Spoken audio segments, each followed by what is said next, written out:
Everyone, আসসালামু আলাইকুম। আমি ফারহা আফিয়া, আর এই যে আমার বোন ফারিস্তারওয়া।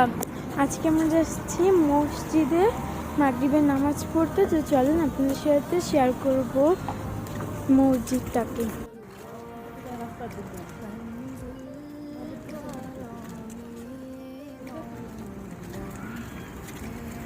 আমরা মসজিদে প্রায় চলে এসেছি।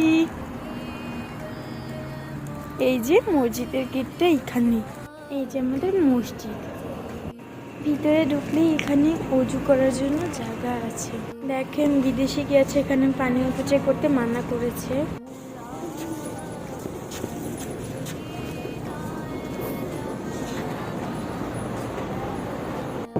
আমরা এখন নামাজ পড়তে চলে এসেছি, আর এখানে দুই পাশে দুটো ওয়াটার কুলার আছে। তো এভরিওয়ান, ওইটা হচ্ছে ভিতরের সাইড। আপনি